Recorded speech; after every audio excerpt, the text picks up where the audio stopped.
So we got ourselves a load. We're here at the terminal. We're gonna go grab ourselves an empty trailer. I wrote it all down here. Let's see.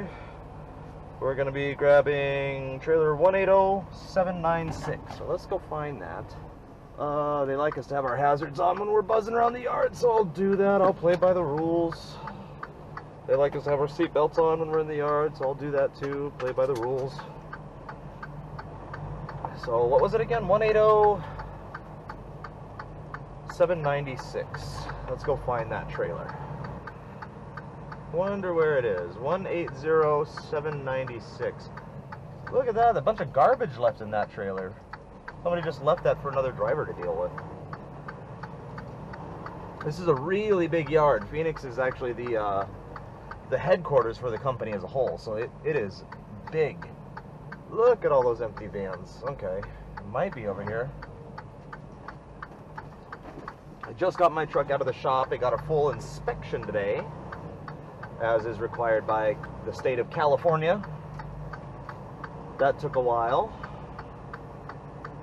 Let's see, 134, 151. That one I can't tell. That one's 17 something or other. 171, 111. That doesn't look like it'll be it. 180456. Huh. 174, 151. Jesus. 08. That's not going to be it. 120, 111. 180796. There it is. Okay. That is 1, 2, 3. That's the fourth trailer down. Let's go around. Jeepers, this trailer is not in the best spot. Okay. Well, let's grab it. We'll get back under it here. It's right next to a pole, right next to a little trash can dumpster thing. I'm not crazy about that. My mirror's way out of adjustment. The shop guys must have moved it around. There we go. Gonna roll down the window. Give the horn a little toot. And see if we can't get centered underneath this thing. It's gonna suck getting this trailer out of here, because it's so tight next to that little dumpster thing. And I'm gonna turn off this is a hill start assist switch, which in this automatic truck, what it does is it tries to keep you from rolling back when you're in drive and rolling forward when you're in reverse.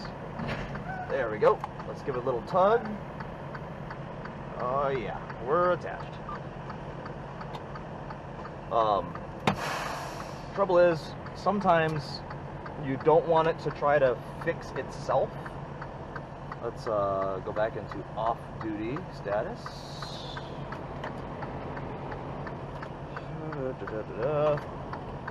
Got the yard dog creeping up here all slow. I don't know what he's doing. He's gonna look at me with this camera on my head and be like, "What's wrong with you?"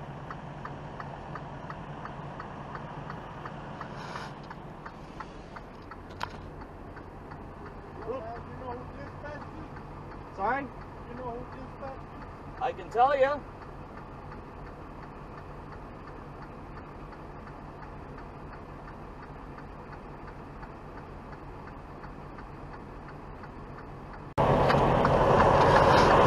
Alright, so that was interesting. They actually had the airlines locked on this trailer. I guess they just don't want people coming and grabbing random empty trailers that they're not assigned. So he asked me who dispatched me. I looked at my notes. Ooh, that's not the best. That ain't going far. Brakes are good. So I looked in my load notes and found the name of the person who dispatched me, and he said, okay, that sounded like it checked out with him good. So he took the lock off and told me to have a nice day.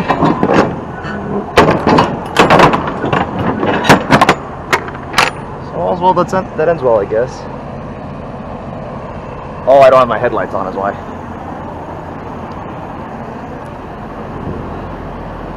I'll check them. I'll check them later.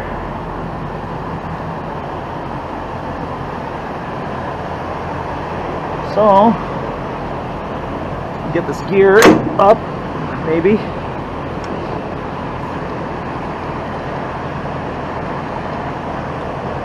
Yeah, it's tight. I don't like it in there with that dumpster.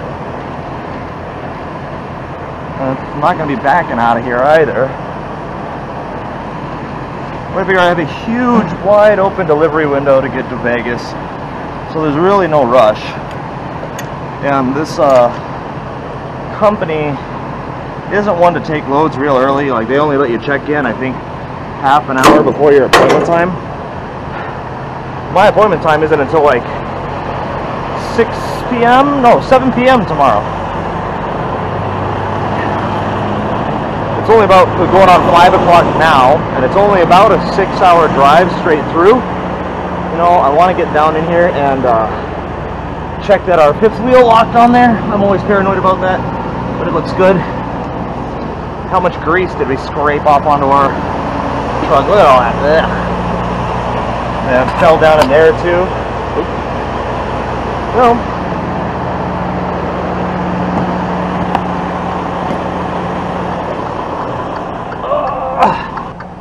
I'm going to try to swing it to the left just a little before bringing it back to the right so I can clear that stupid little dumpster.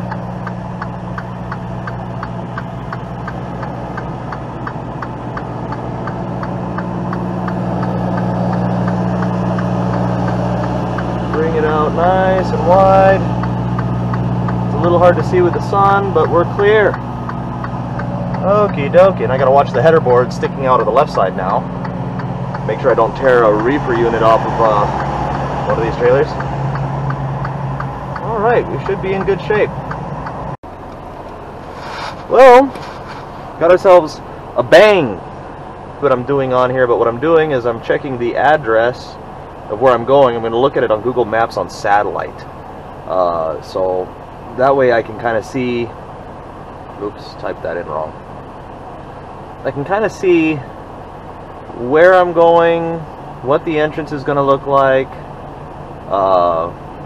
Sometimes the address is on one road, but it's different in actuality. So that's the place. It's a Costco distribution center, and Sherman Street.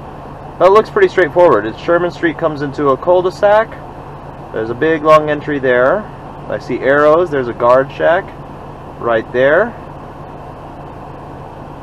That is a big, big place. We're trying to adhere to the yard speed limit of 8.5 miles an hour. Why it's 8.5, I do not know. Okay, let's see if anybody comes flying around the corner here. Can't really see, but no, we're good. People do sometimes like to move a little quicker than that 8.5 mile an hour speed limit. Ooh, these drainages definitely help to keep your speed down. So we got that little gate up ahead. They ask for your employee ID and if you're loaded or empty before they let you out of the yard. So I might have to clip that little bit of the video. So let's see. Sometimes it takes them a little while to answer the buzzer. I'm hoping that they're quick this time. We'll see. Log now, log legal. I'm logged and I'm legal.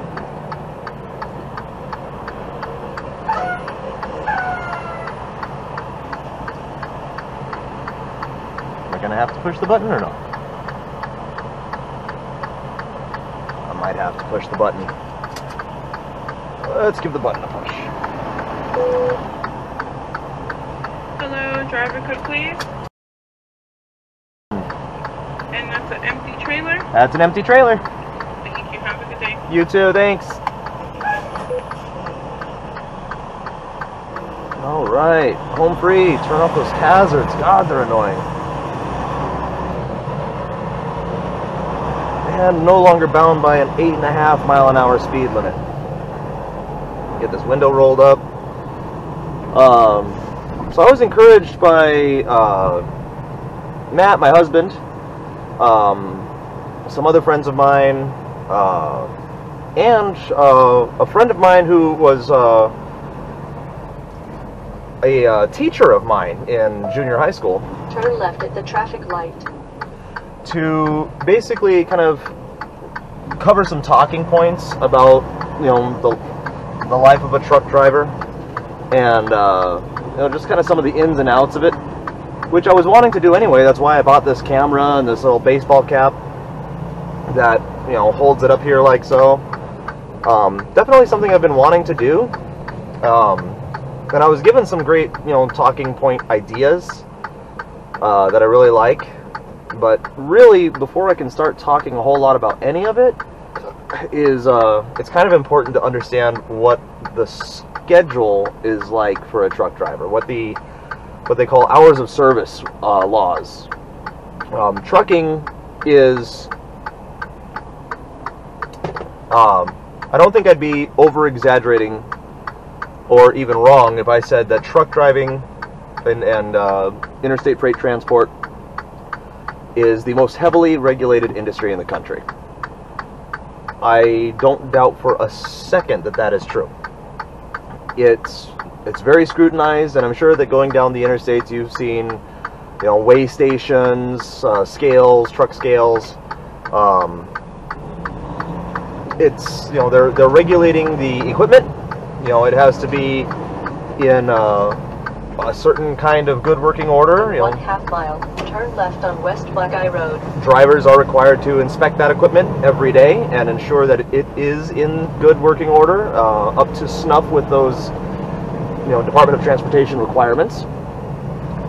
The drivers themselves, you know, have to be medically fit. They have to recertify every 2 years or 1 year if, you know, they're kind of cutting it close on that criteria. So if you have high blood pressure or sleep apnea, Turn left at the traffic light. then you have to recertify your medical your medical examiner's certificate once a year if you have things like that going on. So it's very, very regulated, and the amount of hours that a driver is allowed to work and drive is just as heavily regulated, you know, and you can find yourself in a violation pretty easily. This little, you know, ages 2 and up tablet toy helps to keep track of those hours of service for you. It kind of manages it, lets you know if you're getting close to being in violation. You know, just kind of keeps a record of your hours of service so that you can stay compliant with DOT regulations. Let's swing this turn here and not hold up that big truck if we can help it. Get that trailer out of the intersection. There we go. 1 mile. Turn right on South 83rd Avenue. But how it works is, you know, every log period is a 24-hour period. You know, 1 day. So in 1 day, in one 24-hour, you know, from midnight to midnight period. In 3/4 of a mile, turn right on South 83rd Avenue. I have a take the first left. difficult time focusing when she's talking. You have a certain amount of time that you're allowed to work, a certain amount of time within that time that you're allowed to drive. Now, almost any driver, almost any carrier, and I'm no exception, you can, you know, there's a choice. You can run on a 6-day work week, a 7-day work week, or an 8-day work week. And almost anybody is going to run that 8-day work week. But you can, between the two, if it's a 7-day work week, you're allowed a maximum of 60 working hours within that 7-day period. If it's an 8-day work week, you're allowed 70 hours within that period. So how does it all break down? Well, in 1 day, you're allowed up to 14 hours of on-duty time, whether that's driving turn or right not. at the traffic light, then take the first left. God, it's so distracting.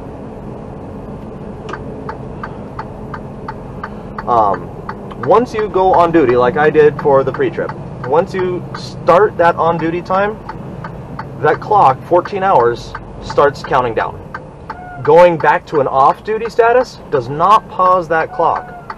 Once you start your day, you have 14 hours from when you started your day to get whatever work you're going to get done. 14 hours will count down until it's down to 0, and then you must stop. The only way to reset that 14-hour clock is to get 10 hours of rest. 10 consecutive hours of off-duty time, whether that was spent in your sleeper berth or if you went off-duty and stayed in a hotel. Even if you didn't go to sleep, which would, be unwise, but if you just, went to a restaurant or, something like that. Oh, they got a green arrow. I can't make my right. Either way, as long as you're off duty, you're not working, you're not driving, 10 hours, and then you're good to go. Is that guy broken down or something? What's he doing? He's got a green arrow. I don't know what he's doing. He let his arrow go away. Is he still going? He is still going. What is he doing? So, you got a 14-hour window, a 14-hour workday that you are, your clock has now started. Within that 14 hours, you can only drive a maximum of 11. You're allowed 11 hours of drive time in a day within that 14-hour time frame. Now, if you spend a whole bunch of time on duty, let's say you spent 5 hours on duty, well, that's going to cut into your drive time. Whichever one of those two clocks runs out first means you got to stop. So there are times where you got time left to drive, but you don't have time left to be on duty. So you kind of sacrifice some of that available drive time if you spent too much time on duty. Now, that 11 hours can't be consecutive. I don't know anybody who could sit and drive for 11 hours straight, uninterrupted. You are not allowed to drive for more than 8 hours without taking a 30-minute rest break. You have to stop and take a break. We're actually just getting to our shipper right now, so I'm going to give this video a pause. I'll pick back up where we left off when it's time to drop this trailer. So we'll be back.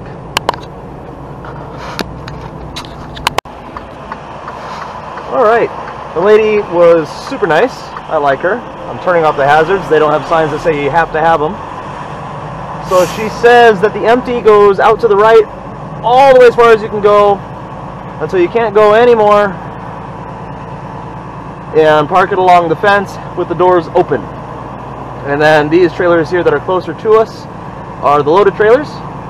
I find my loaded trailer and bring it to the gate, and then they'll need the store number or distribution center number that I'm going to take that trailer to.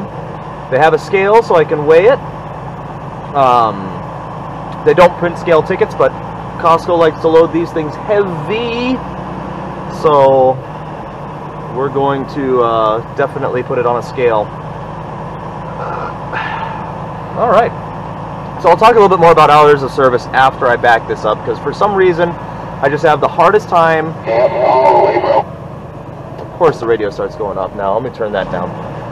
I just have the hardest time talking and backing up a trailer at the same time. I cannot do it for whatever reason. Oh, there's some easy parking spots. Let's see, now I will turn the hazards on. And I actually haven't looked at the new light bulbs that I put in. Oh, you know what? I should change my duty status. Boop, boop, boop, boop, boop. Let's come to a stop. It won't work if we're moving. Yep. Come on. We're going to go on duty, yard moves, and we're going to call this a drop. Boom, done, save. So you're allowed to move the vehicle and not be on duty. You know, I will put it right here because there's so much space over there that I can just pull straight up. Yeah, that's what I'll do. I'll get out and I'll open up the doors first. So let's do that. I'll put my gloves on because the backs of these trailers sometimes get a little nasty. Let's see what these look like. They are not as bright as I thought they'd be. I don't know if I like them or not. Okay. That was a really short trip. So anyways, 11 hours. After 8 hours, you got to take a break. It's good to take a break like in the 4-hour neighborhood. That way you only have to take one. If you take your break too early, well then you're going to hit another 8 hours of driving. And you're going to have to take another half-hour break, which, you know, it's just time spent sitting around. When you get paid by the mile, sitting around is not your friend. This trailer's a little dirty inside, but whatever. It's not like it's a food trailer. There we go. Doors are latched. I didn't get that lined up very good at all. Let's see if we can fix it. Fill in that gap a little bit. Let's see. Bring it back. This is like offset backing practice from when I was doing my CDL training. I messed that up bad. There we go. Now I can see it in the driver's side mirror. That's always easier. Just bring it back. She didn't say anything about sliding the tandems, but I probably should.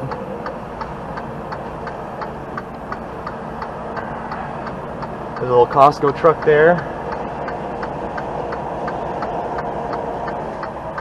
Costco is like really, really well organized. They got nice equipment. They're just really well organized. They're not always the fastest. I'm hoping that my live unload in the Vegas area goes nice and quick. Oh, I had so much room on the other side. That's fine. Not crazy to get a live unload right away. I was really looking forward to more drop and hook. Got another Swift driver coming in here. Alright, let's go find our loaded trailer.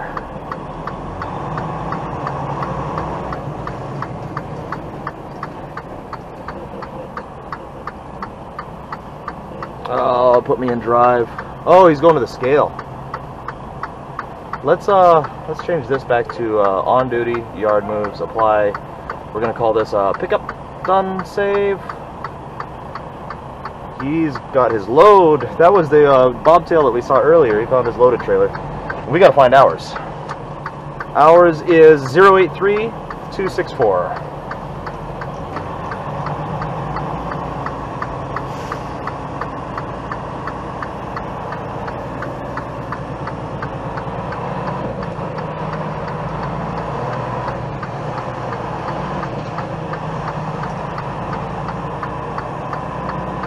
083264. And Costco loads these trailers heavy. Look at how nice their trailers are. They're so clean. They've got aluminum wheels. All of them, they're like nice and new. And this trailer number, I can already tell it's going to be an old one. It's probably all crusty and rusty and nasty.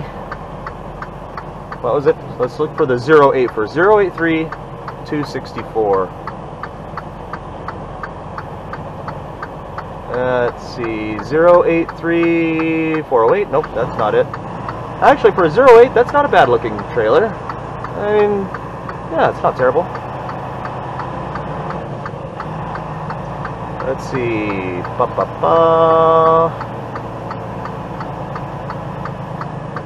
What's this one? 15? Nope.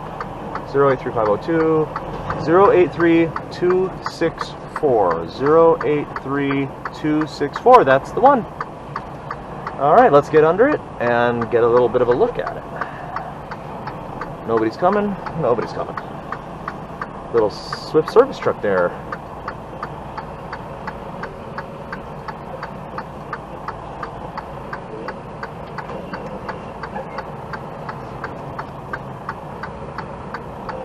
Alright, we'll get under it and see what it looks like, and I'll probably turn off my camera for this one because we've got another Swift employee hanging out right there, and he probably doesn't want to be recorded today without permission.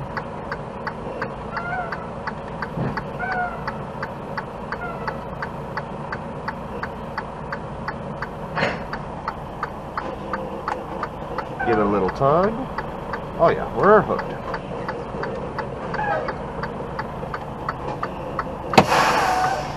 All right, I will be right back. All right, so we got the trailer hooked up. The Swift service guy went away, so I don't have to worry about recording him accidentally. We're gonna go put this on a scale because it feels heavy. The load note said it was like 35,000 pounds or so.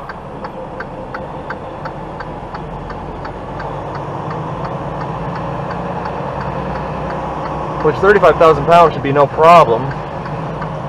Like that should just scale out fine no matter what. But we've got absolutely plumb full tanks of fuel. That adds a bit of weight right there. He's still here. I wonder if he didn't have to slide his tandems. So the tires on the trailer, the axles on the trailer are referred to as the tandems more often than not. They're tandem axles.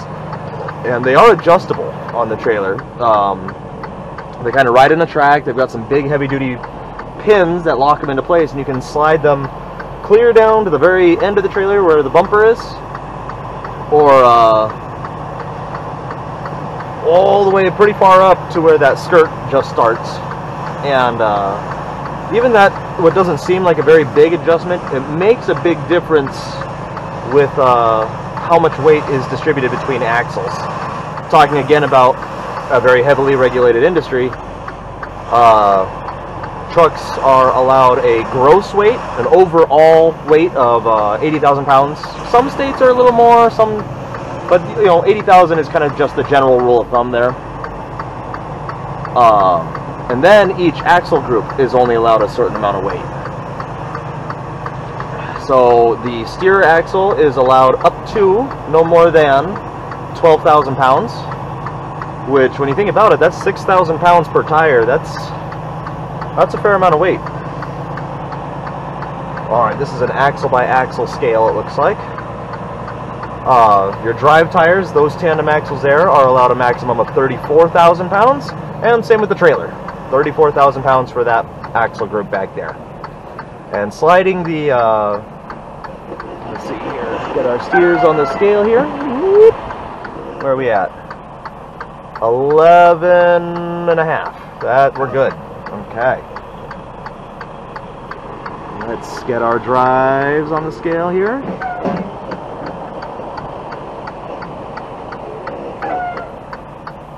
Alright, our drives are pretty light. They're only, that means our trailer is probably going to be too heavy. 24/7 are the drives, so the trailer is probably going to be too heavy. Let's see. Let's see when we get it on there. Nope. 30,500. 440. We're good. We're legal. I've got my padlock on the trailer. Heck yeah, man. Let's get out of here. Okay. Put my wallet back up. I think we're ready to scram. So, we'll get ready to get checked out. Let me verify the trailer number again. 083264. 083264. This is our load. Alright. Alright, we got checked out with the lady. She was pretty nice. I made a fool of myself. She said, "Where are you headed to? What store number?" I knew she was going to ask that. I was already told I was going to be asked that. And instead I gave them the store number here. She's like, no, that's where you're at right now. I was like, oh, my bad. You know, oops. Turn left on I-10 West. So I kind of made a little bit of a fool of myself, but once I corrected myself and gave her the correct store number that I'm headed to, she said, "There you go, honey." She says, headed to it's not Las Vegas technically. It's called like Sunnyville, somethingville. Anyways, it's Vegas. It's just kind of like on the outskirts of Vegas. Anyway, that was nice. It was easy. It's my hope that tomorrow in the morning when my driver leader gets in, she'll look at my status. I'll already be in Vegas. I'll be there tonight. Turn left on I-10 West. And, oh, getting a phone call. I will take that on my Bluetooth headset, my hands-free connection, and be back. Well, my little GoPro camera thing decided to go and die on me. So we're going to do this instead. There's not really much to see anyways. We're on the Loop 303 making our way out of Phoenix. We were talking a little bit about hours of service in a truck driver's schedule. And that kind of at least paves the way to understand how we work and why we work the way that we do. With electronic logs, it nails you down, so I do feel that there's a little bit more pressure on drivers to squeeze in what they can, because the device is automatically logging their drive time and location, so they gotta really push it. In the time that I was driving truck before this, I was using paper logbooks, and they're kind of a thing of the past now. Some years ago, a mandate was put into place that pretty much all trucks have to have an electronic logging device, and it has to meet certain criteria. It has to be able to communicate with the engine, so it needs to know when the engine is running or not, how many engine hours there are. It needs to be GPS enabled with location. A lot of rules, and companies have to abide by it. So we got 14 hours of available on-duty time, 14-hour work day potentially if you maximize your time during that window, and then 10 hours break. That equals 24 hours. Now then it gets a little more complicated. You can split up that break time in the sleeper berth. You can do 8 and 2, and now you can even do 7 and 3. I'm not going to get into all that. I've done it before. I'll probably do it again. Sometimes shortening that break, splitting it into 2 chunks, can help you make appointment times if you need to. But it starts getting really confusing when you do that, and it's just not ideal. And then you don't get as much rest. Like, you got a 10-hour break, but let's say you're at a truck stop and you want to get a shower, and you want to get something to eat, maybe go for a little jog, and then go to sleep. You can easily spend 3 hours out of that 10-hour break just winding down for the day and only get 7 hours sleep that night. So when you start splitting that break into either 8 hours and 2 hours or 7 hours and 3 hours, you're looking at a very short night of sleep and then a very short nap a little later, and it's not good. You can do it if you have to, but it's not good. So that's kind of what the work day for a truck driver is like. It's a lot of time management, it's a lot of math, it's a lot of figuring out what time you have available. And then that 70-hour clock, when that starts running low, then the math really starts. The only way to truly gain your 70 hours for the week back is to go off duty for 34 consecutive hours. It's called a 34-hour reset. And it resets everything. Your 70 hours is all back. You've got 14 hours available for the day. You've got 11 hours of drive time available for the day. And then you start your week over. You've reset your week. But you can continue running beyond your 8-day week, depending on 8 days ago, how many hours you were on duty, between on-duty not driving and on-duty driving. Let's say, because you're adding all those hours up, over the course, those are being deducted from your 70 hours for the week. So let's say 8 days ago, I'm getting to the end of my 70-hour clock, I'm almost out of time, but 8 days ago, or on the 8th day, I spent a grand total of 10 hours, just to make math easy. 10 hours on duty, between my on-duty not driving and my on-duty driving. At midnight tonight, if that's what I did on the 8th day ago, at midnight, it's a new day that's no longer a part of my 8-day work week. I will gain back onto my 70 10 hours of available time. But then you start really kind of splitting hairs to be able to get work done. They call it recap hours. You can run on recaps. And if you the whole previous week had been maximizing that clock, you can get up to 14 hours of available time the following day, starting at midnight, when the day starts. You can run on recaps for quite a while. It makes time management a little bit trickier, but not bad. If you've got good appointment times and your runs aren't, really pushing that clock, then it's all right.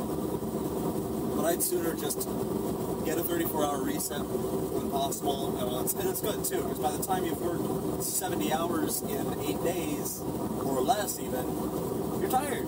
You've built up some sleep debt, you're tired, you want to go have a beer. Wherever you're at, go check out what's going on, or even if you can get routed home, maybe, spend that night, it's a day and a half, you can, go home for a little bit, not true home time, but, if you're lucky, you can go home. So I myself would just rather, do the 34-hour reset. Now, last run, I was out for 2 weeks, and I did not get a 34-hour reset that entire time. I ran on recaps for quite a while. We'll have about half of that tour, and it did make time management a little bit of a pain in the butt. And then you have to shut down earlier than you want to.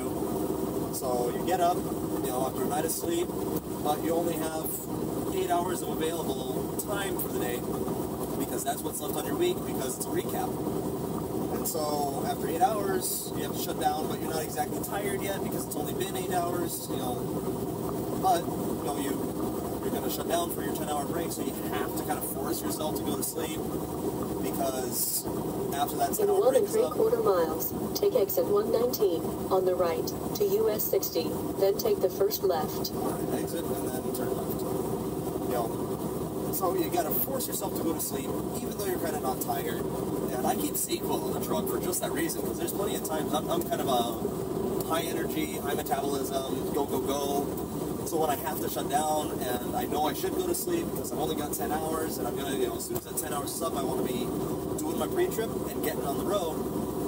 It gets frustrating because I lay there in the bed and I just cannot fall asleep. So I keep sequel. It's probably not great for your body either.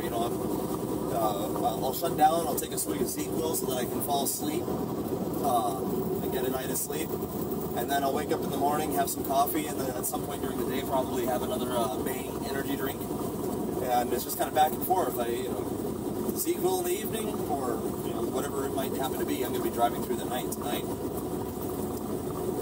Sequel when I shut down, and caffeine when I get back up. Back and forth, back and forth. Take exit 119 on the right to US 60, then take the first left. I don't know if this is a 2-lane highway or not. I think it is. I think is that? No, it isn't. Yeah, whatever. But all in all, the work week isn't terrible. And I think that because of the amount of time that you are required to spend off duty, you're still not at home. You're still in the truck more often than not. Turn left but at you're the not traffic technically light. working on behalf of the company, which I think is the reason why so many companies have drivers out for as long as they do. Here, it's not so much based on how much time you've been out, but how many miles, how productive you've been. And my new driver leader explained it pretty well. She said it's basically, they're looking for 2,200 miles to equal a day of home time. They're looking for that as a productivity goal.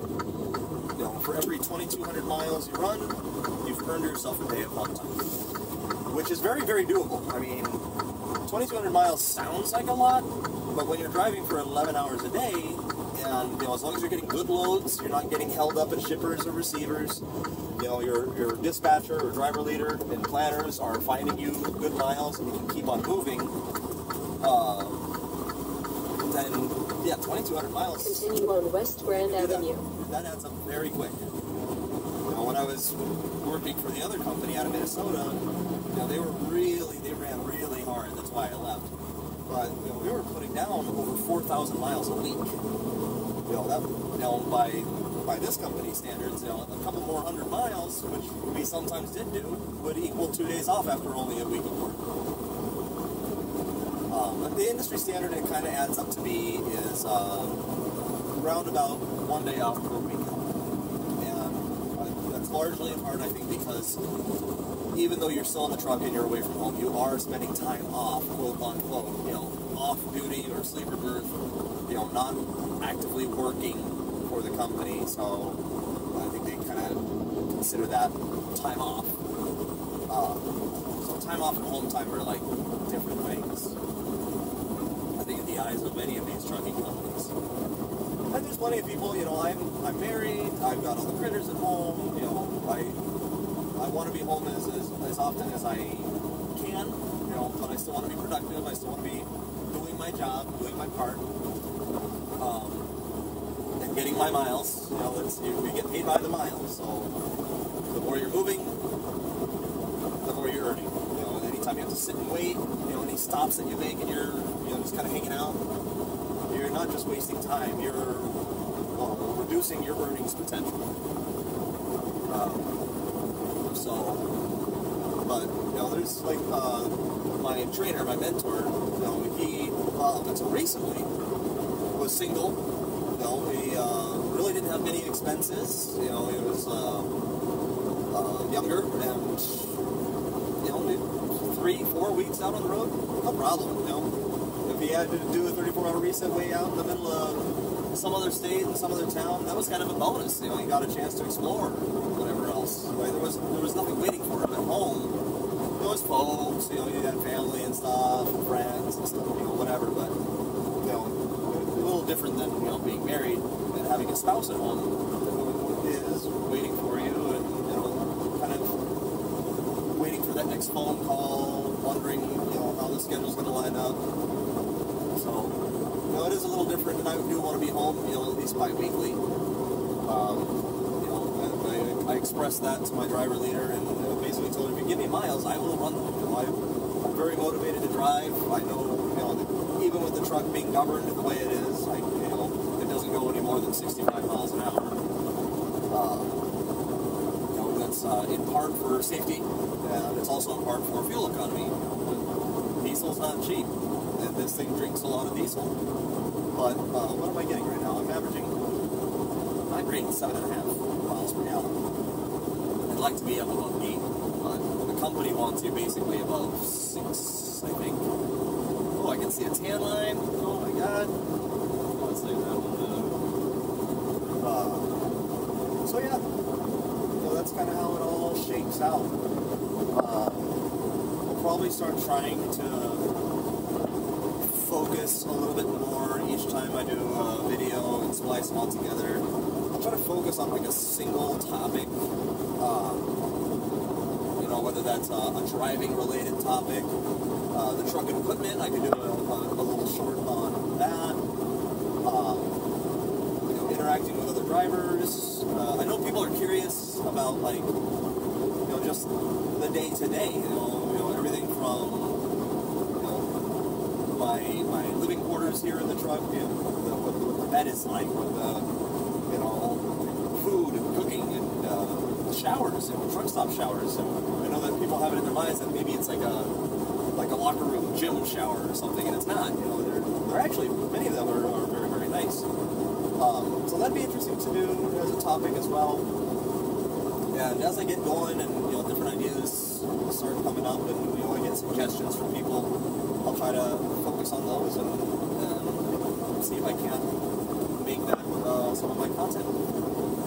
But as it stands right now, we've got about 270 miles to go to Las Vegas. The sun's going down, it's a beautiful sunset, and it's cooling off out here finally. It was 90-something degrees in Phoenix when I left. It's only spring, it's not even summer yet.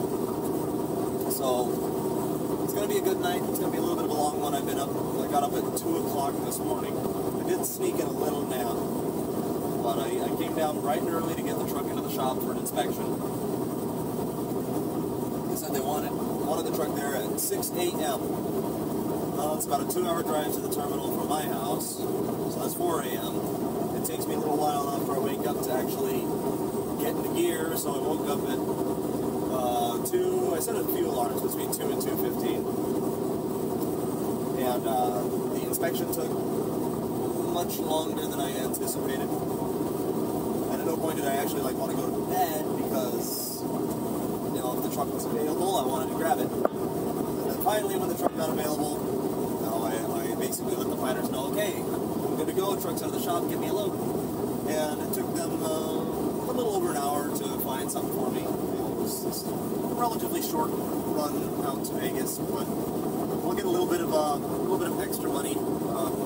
Their pay is actually a sliding scale, so you know, between 0 and 200 miles, you earn a little bit more. Between 2 and 400 miles, or 5, somewhere in there, you earn a little bit less, but still above your base. 500 to, I think 500 and up, probably, I can't remember. You actually earn your base pay. And then if you have to do like really short runs, like a local in-town kind of a thing, or from one city to the next, or a neighboring city, they'll pay you your base mileage pay, and then they'll throw a little extra at you. Sometimes it's $25, sometimes it's $75. They just add it to your check, you know, as inconvenience pay, I guess. We can talk more about pay in another video, I suppose, but I think that's going to wrap this one up, and I'm going to start listening to some music, and probably check back when we get to Vegas and it's time to get this truck unloaded. Hopefully sooner rather than later.